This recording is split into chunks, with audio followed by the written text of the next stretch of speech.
Excellence, relativement à cette actualité, on a entendu le ministre de la Sécurité qui a effectivement, et une fois de plus, pointé du doigt la Côte d'Ivoire.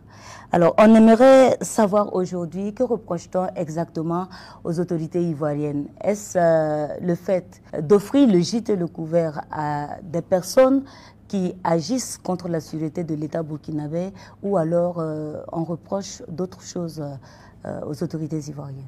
Tous les cerveaux de ce complot, comme ceux des complots précédents, ils sont aujourd'hui en Côte d'Ivoire, qui leur offre bien sûr le gîte et le couvert. Et c'est depuis donc ce pays que toutes ces tentatives-là sont ourdies, orchestrées. Et surtout que certains d'entre eux aujourd'hui, pour certains d'entre eux, les masques sont tombés parce qu'ils sont en étroite collaboration avec les terroristes qui endeuillent notre pays. Ils en sont les porte-voix. Ils amplifient aujourd'hui les attaques terroristes. Et tous les jours, ils travaillent donc à démoraliser nos forces combattantes. Et ce sont des gens aujourd'hui qui ont renié leur patrie, qui ont renié la terre dans laquelle est enterré leur cordon ombilical. C'est extrêmement grave, mais ça montre aussi à quel point ces individus-là sont sans dignité. Donc, ils sont tous en Côte d'Ivoire. Nous le disons, les faits sont têtus. C'est regrettable. Le chef de l'État l'a dit. Entre les peuples burkinabés et ivoiriens, il n'y a aucun problème. Ce sont des peuples qui ont toujours vécu en bonne intelligence, en toute fraternité. Et aujourd'hui, il est pratiquement impossible de séparer ces deux peuples-là, qui sont fortement imbriqués par l'histoire, par la géographie. Et c'est difficile aujourd'hui, dans certaines zones, de voir une famille qui n'a pas un frère en Côte d'Ivoire.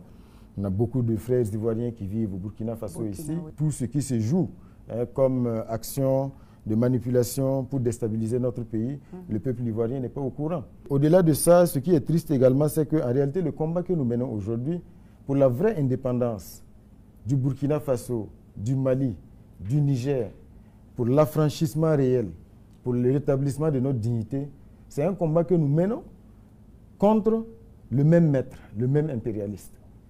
Et aujourd'hui, le peuple ivoirien est victime également de ce même impérialiste qui domine, exploite, nourrit les tensions, et ça a toujours été ainsi. C'est pour dire que c'est un combat qui, en réalité, devrait unir les peuples burkinabés, les peuples ivoiriens, maliens, nigériens, les peuples d'Afrique. Parce que c'est le vrai combat pour l'indépendance réelle. Et donc, c'est dommage de constater aujourd'hui que ce peuple ivoirien-là est pris en otage. Parce que c'est un peuple, je suis convaincu, qui ne souscrit pas du tout à ce qui est ourdi donc, depuis ce pays, contre un peuple frère, contre un pays frère, qui nous demande aujourd'hui d'avoir la liberté de pouvoir donc travailler pour l'épanouissement du peuple burkinabé et surtout de pouvoir donc s'affranchir de tous les liens qui sont là depuis longtemps. Et le moment est venu donc de casser, de briser toutes les chaînes. Et je pense que le capitaine Thomas Sankara le disait, l'esclave qui n'est pas capable d'assumer sa révolte ne mérite pas que l'on s'apitoie sur son sort. Aujourd'hui, le peuple burkinabé assume sa révolte et tous les liens, toutes les chaînes seront brisées.